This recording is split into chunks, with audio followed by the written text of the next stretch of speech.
সমস্ত সৃষ্টির মধ্যে ঈশ্বর মানবজাতির সঙ্গে বিশেষ সম্পর্ক রাখার জন্য তাকে অনন্যভাবে গঠন করেছেন। এই কারণেই শয়তান একজন স্বর্গদূত যে ঈশ্বরের বিরুদ্ধে বিদ্রোহ করেছিল, সে আদম এবং হওয়াকে ঈশ্বরের বাক্য এবং তার প্রেমে সন্দেহ করার জন্য প্রতারিত করতে এদেন উদ্যানে এসেছিল।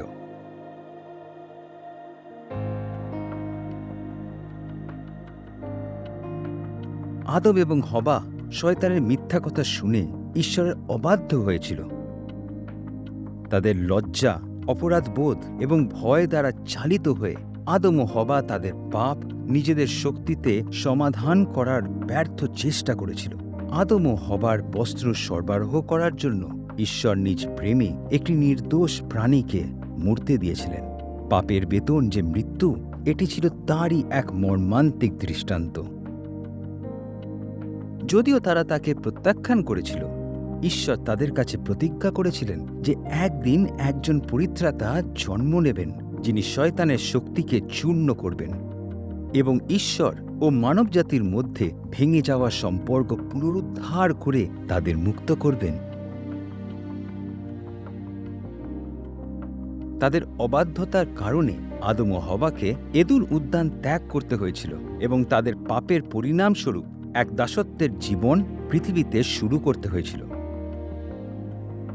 রোমীয় 5:12 বলে, অতএব যেমন এক মনুষ্য দ্বারা পাপ ও পাপ দ্বারা মৃত্যু জগতে প্রবেশ করিল, আর এই প্রকারে মৃত্যু সমুদায় মনুষ্যের কাছে উপস্থিত হইল, কেননা সকলেই পাপ করিল। আদম এবং হওয়ার পাপের কারণে পৃথিবীর সমস্ত মানুষ ঈশ্বর থেকে বিচ্ছিন্ন অবস্থায় পাপী হয়ে জন্মগ্রহণ করে। তথাপি ঈশ্বরের বাসনা হল সমস্ত মানুষের সঙ্গে সম্পর্ক স্থাপন করা। তিনি একটি উপায় করলেন যেন তারা তাঁর কাছে যেতে পারেন, বন্ধু হতে পারেন। প্রারম্ভিক শাস্ত্রাংশগুলিতে আমরা এমন পুরুষ এবং নারীদের বিবরণ খুঁজে পাই যারা ঈশ্বরের সঙ্গে চলার পথ বেছে নিয়েছিলেন, কিন্তু ঈশ্বর কারোর উপর কোনো জোর করেননি। প্রত্যেককে ব্যক্তিগতভাবে সিদ্ধান্ত নিতে হবে যে তারা ঈশ্বরের সঙ্গে সেই সম্পর্ক চায় কিনা, এবং একেবারে শুরু থেকেই এমন কিছু মানুষ ছিলেন যারা তাকে গ্রহণ করেছিলেন, এবং এমন কিছু মানুষজনও ছিলেন যারা তাকে প্রত্যাখ্যান করেছিলেন। তাদের এই সিদ্ধান্ত যা তাদের চিরন্তন নিয়তিকে মুদ্রাঙ্কিত করেছিল। সমস্ত পৃথিবীতে জনসংখ্যা বৃদ্ধির সাথে সাথে আদিপুস্তক 4 এবং 5 অধ্যায় আমাদেরকে কৃষি, পশুপালন, মহান শহর নির্মাণ, লোহার কাজের বিকাশ, সরঞ্জাম তৈরি এবং বাদ্যযন্ত্রের উদ্ভাবনের সাথে একটি উচ্চ উন্নত সভ্যতার বিবরণ প্রদান করে। কিন্তু দুঃখের বিষয় হল, 6 অধ্যায়ে আস্তে আস্তে বিশাল সংখ্যাগরিষ্ঠ মানুষ ঈশ্বরের কাছ থেকে তাদের মুখ ফিরিয়ে নিল। আর সদাপ্রভু দেখিলেন পৃথিবীতে মনুষ্যের দুষ্টতা বড়, এবং তাহার অন্তঃকরণের চিন্তার সমস্ত কল্পনা নিরন্তর কেবল মন্দ। তাই সদাপ্রভু পৃথিবীতে মনুষ্যের নির্মাণ প্রযুক্ত অনুশোচনা করিলেন ও মনোপীড়া পাইলেন।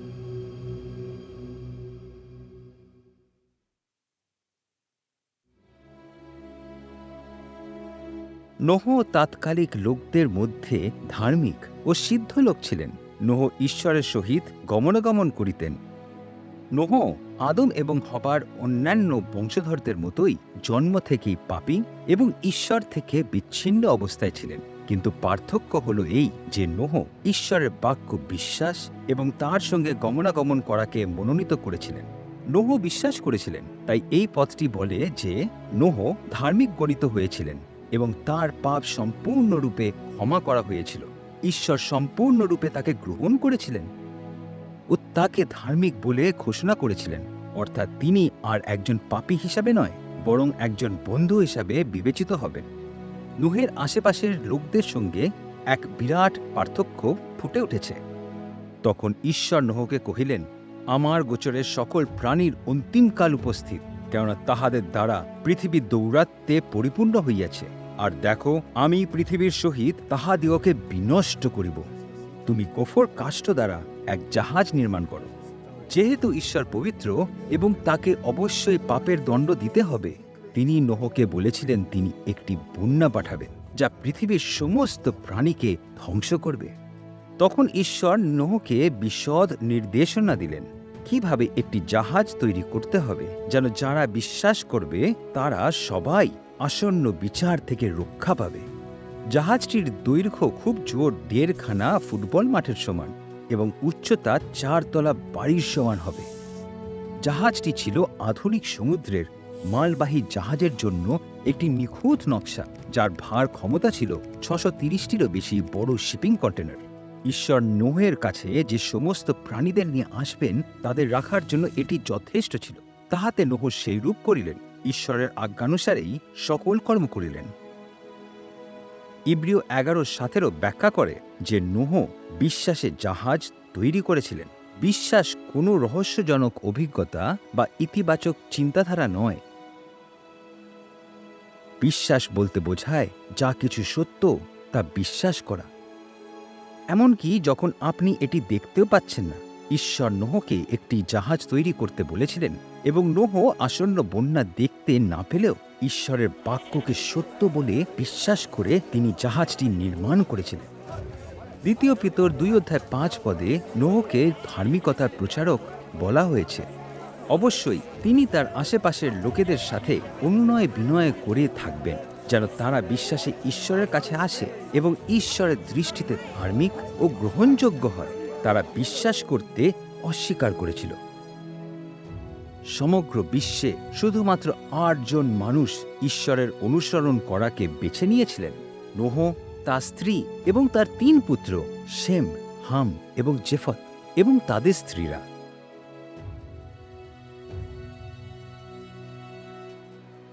বেশিরভাগ সময় আমাদের চারপাশের সংখ্যাগরিষ্ঠ মানুষ কি চিন্তা করে তার উপর নির্ভর করে আমরা কোনটি সঠিক এবং কোনটি ভুল তা বিশ্বাস করার প্রবণতা দেখাই। কিন্তু সংখ্যাগরিষ্ঠ ভুল হলে কি হবে? সমগ্র জগতের মানুষ ঈশ্বরের জন্য তাদের হৃদয়ের দরজাকে বন্ধ করে দিয়েছিল। কিন্তু নোহ ঈশ্বরের অনুসরণ করাকে বেছে নিলেন, যদিও তিনি এবং তার পরিবার একাই ছিলেন।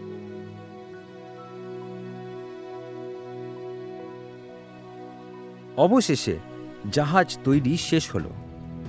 বাইবেল বলে, প্রাণবায়ু বিশিষ্ট সর্বপ্রকার জীবজন্তু জোড়া জোড়া জাহাজে নোহের নিকটে প্রবেশ করিল। ফলত তাহার প্রতি ঈশ্বরের আজ্ঞানুসারে সমস্ত প্রাণী স্ত্রী পুরুষ প্রবেশ করিল। এই ধরনের অবিশ্বাস্য অলৌকিক ঘটনাকে উপেক্ষা করা অসম্ভব ছিল। তার প্রেমময় করুণাতে ঈশ্বর আসন্ন বন্যার বাস্তবতা দেখার জন্য জগতের মানুষকে একটি শেষ সুযোগ দিচ্ছিলেন। কিন্তু এরপরেও তারা বিশ্বাস করেনি। ঈশ্বর 120 বছরের জন্য তার বিচার বিলম্বিত করেছিলেন। কিন্তু এখন মনোনয়নের সময় শেষ হয়ে গেছে। 16 পদের শেষে বলে, নোহ এবং তার পরিবার জাহাজে সুরক্ষিতভাবে প্রবেশ করার পর সদাপ্রভু নিজেই দরজা বন্ধ করে দিয়েছিলেন। মহাজলধির সমস্ত উনুই ভাঙিয়া গেল এবং আকাশের বাতায়ন সকল মুক্ত হইল।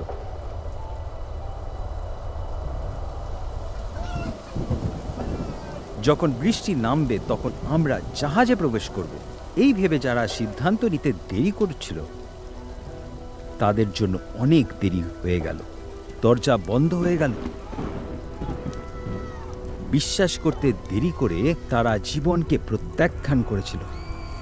ঈশ্বরের বাক্য সত্যই পূর্ণ হল এবং এক ভয়ঙ্কর মুহূর্তে তারা অনুভব করল যে তারা সত্যকে প্রত্যাখ্যান করেছে, যে ঈশ্বর তাদের উদ্ধারের জন্য একটি পথ করে দিয়েছিলেন।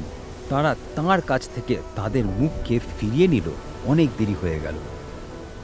কিন্তু জাহাজের ভিতরে সবাই নিরাপদ ছিল। আর 40 দিন পর্যন্ত পৃথিবীতে জলপ্লাবন হইল।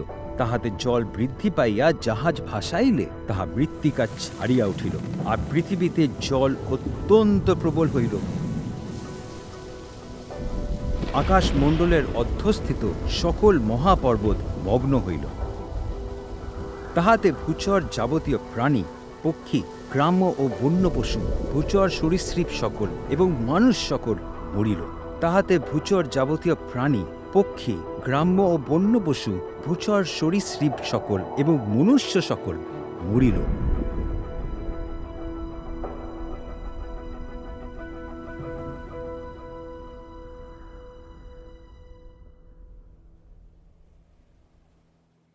এক বছরের একটু বেশি সময় পর সদাপ্রভু জল হ্রাস করেন এবং অবশেষে জাহাজটি আরারট পাহাড়ে গিয়া আটকে যায়। নোহ এবং তার পরিবার বন্যা থেকে রক্ষা পেয়েছিলেন। জাহাজ থেকে বেরিয়ে আসার পর তারা জানতেন তারা যে নিষ্পাপ, তাই তারা বন্যায় বিনষ্ট হয়ে যায়নি। কিন্তু তারা ঈশ্বরে বিশ্বাস করেছিলেন বলে ঈশ্বর তাদের ধার্মিক করেছিলেন। ঠিক যেমন জাহাজটি ঈশ্বরের বিচার থেকে রক্ষা পাওয়ার একমাত্র উপায় ছিল, এই ঘটনাটি ভবিষ্যতের দিকে ইঙ্গিত করেছে, যখন ঈশ্বর তাঁর প্রেমে সমস্ত মানবজাতির পরিত্রাণের জন্য একটি উপায় প্রদান করবেন। আদিপুস্তক ৯ থেকে ১১ অধ্যায় বলে, নোহ বন্যার পর আরও ৩৫০ বছর জীবিত ছিলেন। নোহের জীবনকালে তার ছেলেরা শেম, হাম এবং জেফত এবং তার বংশধরেরা পৃথিবীকে জনবহুল করতে আরম্ভ করলেন। তারা নগর নির্মাণ করল, রাষ্ট্র গঠন করল এবং রাজ্য তৈরি করল।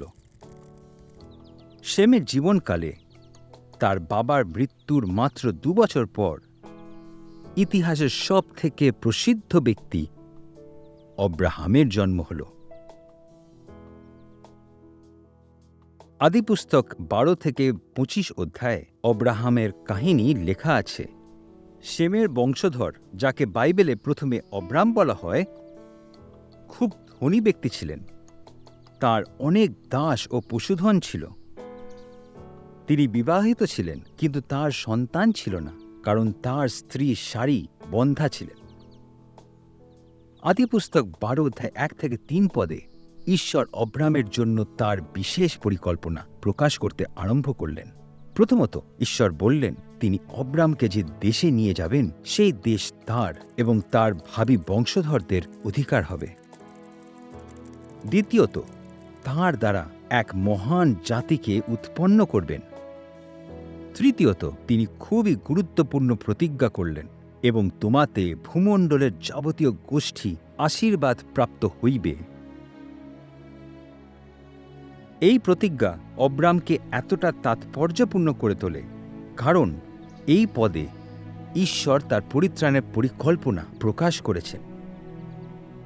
আপনি দেখুন, পাপের কারণে সমস্ত মানুষ বিচারের অভিশাপের অধীনে রয়েছে, কিন্তু এই পদে ঈশ্বর এক আশীর্বাদে প্রতিজ্ঞা করেছেন, যা অব্রামের দ্বারা পৃথিবীর সমস্ত মানুষ লাভ করবে। এটি সেই প্রতিজ্ঞাত পরিত্রাতার বিষয় ইঙ্গিত করে, যিনি একদিন সমস্ত মানবজাতিকে পাপের অভিশাপ এবং মৃত্যু থেকে মুক্ত করতে আসবেন। আদিপুস্তক ১২ অধ্যায় ৩ পদে বাইবেলে প্রথমবার আমরা এই ধারণা পাই যে ভাবী পরিত্রাতা অব্রামের একজন শারীরিক বংশধর হবেন। আদিপুস্তক ১২ অধ্যায় ৪ থেকে ৭ পদ বলে যে অব্রাম ঈশ্বরের বাধ্য হয়ে ২০০ মাইল পথ অতিক্রম করে কনানে পৌঁছান। নিম্নলিখিত অধ্যায়গুলি আমাদের বলে যে তিনি দুর্ভিক্ষের সময় বিভিন্ন জায়গায় তাম্বু স্থাপন করেছিলেন এবং এমনকি যুদ্ধও করেছিলেন। এইভাবে সময় পার হয়ে যেতে থাকে। অব্রাম ও সারি তাদের বার্ধক্যে পৌঁছাতে শুরু করেন এবং নিঃসন্তান হওয়ায় তাদের জীবন আশাহীন অবস্থায় কাটতে থাকে। তারা বিস্মিত হয়েছিলেন, আমরা তো নিঃসন্তান, কিভাবে এই প্রতিজ্ঞাগুলি পূর্ণতা লাভ করবে? তাদের একজন দাস কি তাদের উত্তরাধিকারী হবে? আদিপুস্তক ১৫:৪ বলে যে সদাপ্রভু অব্রামের কাছে এসে তাকে বললেন, কিন্তু যে তোমার ঔরসে জন্মিবে সেই তোমার উত্তরাধিকারী হইবে।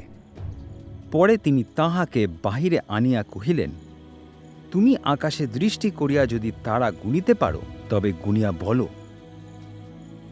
তিনি তাহাকে আরও বলিলেন, এই রূপ তোমার বংশ হইবে।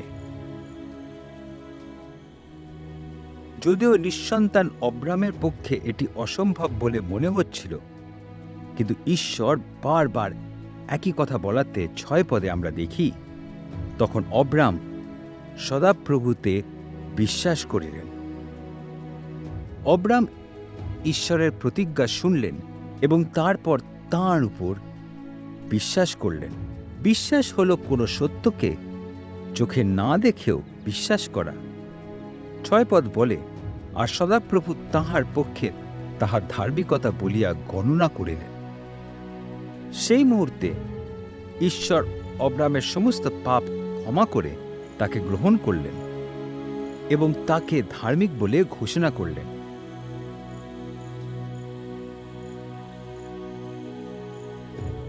কিন্তু অব্রাম এইমাত্র কি করলেন? তিনি ঈশ্বরকে কোনো দান দেননি, তিনি কোনো ধর্মীয় অনুষ্ঠান করেননি, তিনি কোনো সৎকর্ম করেননি।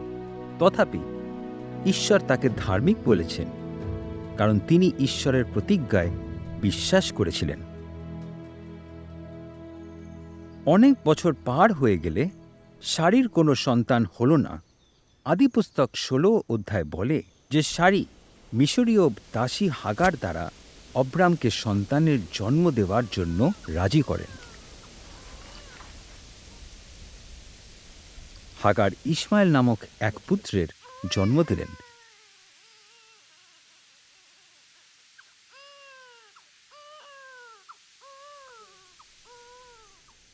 কিন্তু ইসমাইল ঈশ্বরের দ্বারা প্রতিজ্ঞাত পুত্র ছিল না। আদিপুস্তক 17 অধ্যায় অব্রামের 99 বছর বয়সে সদাপ্রভু তার কাছে এসে তাকে বলেছিলেন যে অলৌকিকভাবে সারি এক পুত্র সন্তানের জন্ম দেবে এবং তার নাম রাখা হবে ইসাহাক। ইসাহাক হবেন সেই প্রতিজ্ঞাত সন্তান।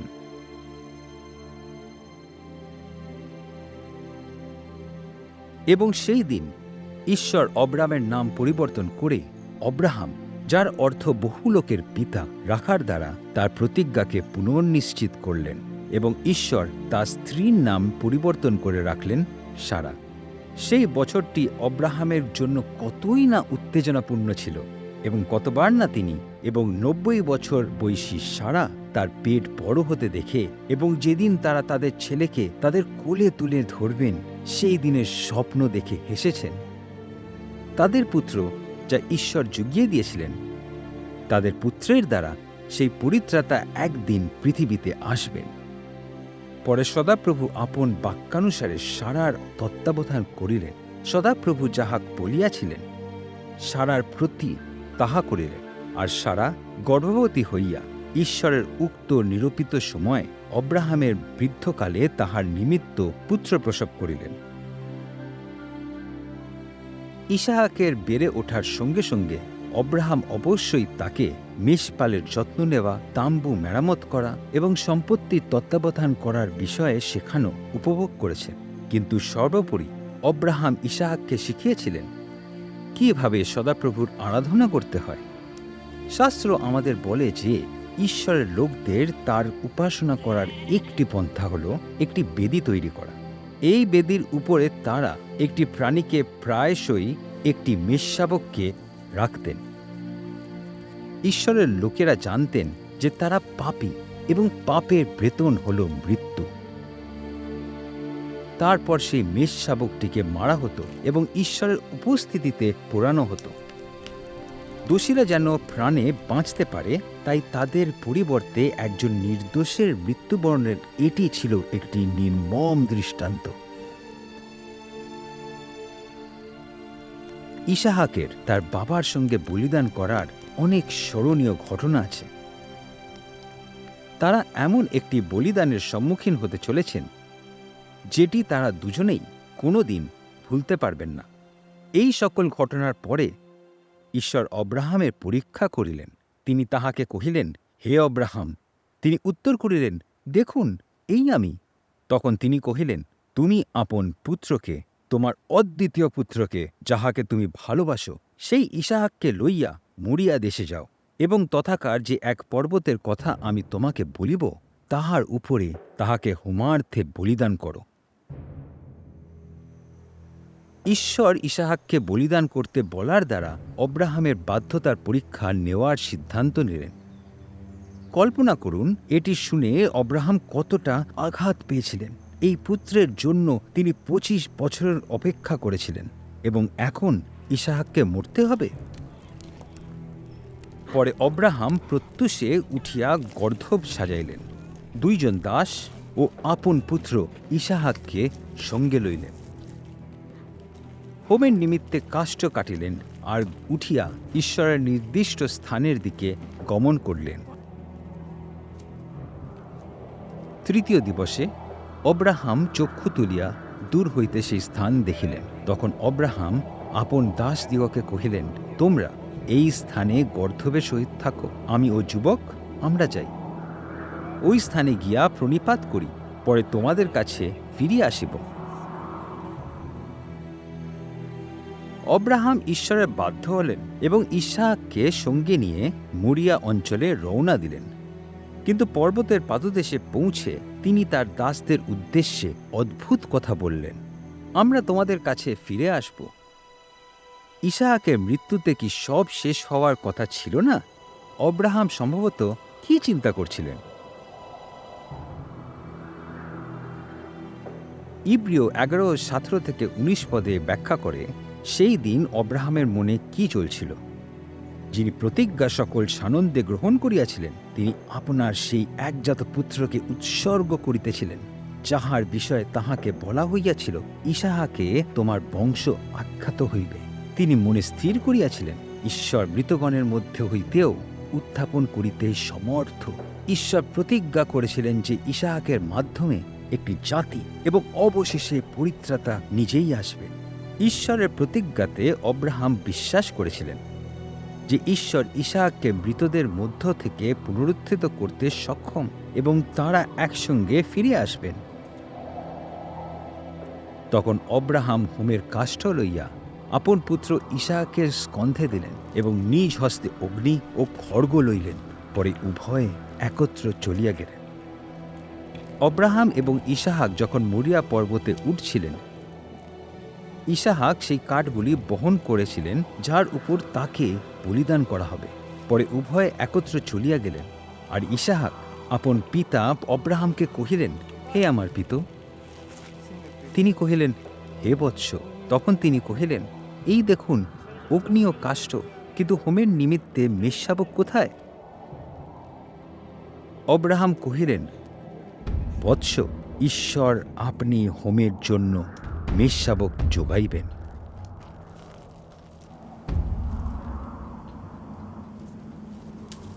ঈশ্বরের নির্দিষ্ট স্থানে উপস্থিত হইলে অব্রাহাম সেখানে যজ্ঞবেদী নির্মাণ করিয়া কাষ্ঠ সাজাইলেন। পরে আপন পুত্র ইসাহাককে বাঁধিয়া বেদিতে কাষ্ঠের উপরে রাখিলেন।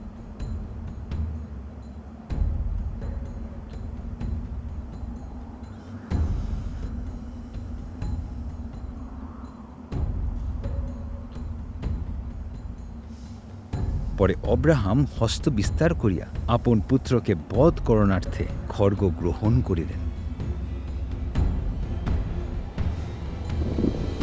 আকাশ হইতে সদাপ্রভুর দূত তাহাকে ডাকিলেন, কহিলেন, অব্রাহাম, অব্রাহাম। তিনি কহিলেন, দেখুন এই আমি। তখন তিনি বলিলেন, যুবকের প্রতি তোমার হস্ত বিস্তার করিও না, উহার প্রতি কিছুই করিও না, কেননা এখন আমি বুঝিলাম তুমি ঈশ্বরকে ভয় করো, আমাকে আপনার অদ্বিতীয় পুত্র দিতেও অসম্মত নও।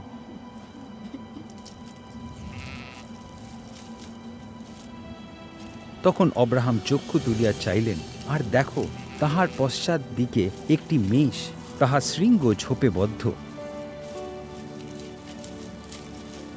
পরে অব্রাহাম গিয়া সেই মেষটি লইয়া আপন পুত্রের পরিবর্তে হোমার্থ বলিদান করিলেন। কাঠগুলি ইসাহাকের জন্য ছিল, খড়গ এবং আগুন ইসাহাকের মৃত্যুর জন্য ছিল। নিশ্চিত মৃত্যুর মুখে ঈশ্বর একটি বিকল্প জুগিয়ে দিলেন। বিকল্প বলতে বোঝায় যে অন্যের পরিবর্তে মৃত্যুবরণ করে, সেই দিন নিশ্চিত মৃত্যুর মুখে ইসাহাকের পরিবর্তে একটি মেষশাবক মারা গিয়েছিল, যেন ইসাহাক বাঁচতে পারে। তাদের প্রতি ঈশ্বর যা করেছেন তা চিরকাল স্মরণে রাখার জন্য। তাদের প্রতি ঈশ্বর যা করেছেন তা চিরকাল স্মরণে রাখার জন্য। যে স্থানে তারা দাঁড়িয়েছিলেন, অব্রাহাম সেই স্থানের একটি নামকরণ করলেন। আপনি হয়তো মনে করবেন অব্রাহাম সেই পাহাড়ের নাম রাখবেন সদাপ্রভু জুগিয়াছেন, কিন্তু 14 পদ বলে, আর অব্রাহাম সেই স্থানের নাম রাখিলেন সদাপ্রভু যোগাইবেন।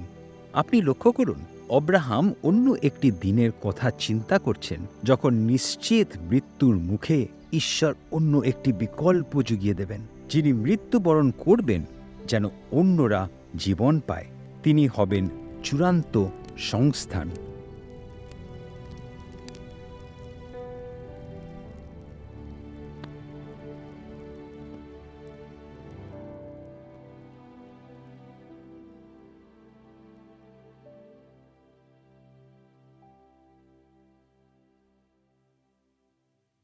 আদম এবং হবার বংশধররা পৃথিবীকে জনবহুল করলে পর তাদের প্রত্যেকের কাছে মনোনয়ন ছিল, তারা ঈশ্বরের বাধ্য হবে অথবা তাকে প্রত্যাখ্যান করবে।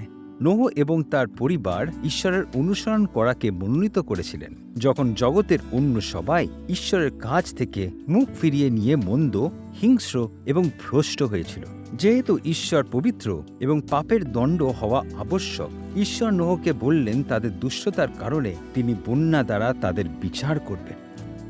ঈশ্বর তাঁর প্রেমে বন্যা থেকে রক্ষা পাওয়ার একটি উপায় প্রদান করেছেন। যারা ঈশ্বরের বাক্যে বিশ্বাস করলেন তারা সবাই জাহাজে প্রবেশ করলেন, যারা প্রত্যাখ্যান করল তারা বিনষ্ট হল।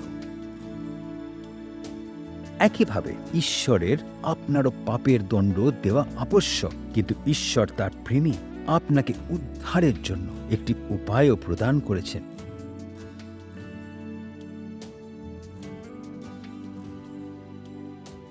বন্যার পর যখন পৃথিবী পুনরায় জনবহুল হতে শুরু করল, তখন ঈশ্বর অব্রাহাম নামে এক ব্যক্তিকে জাতির পিতা হওয়ার জন্য মনোনীত করলেন।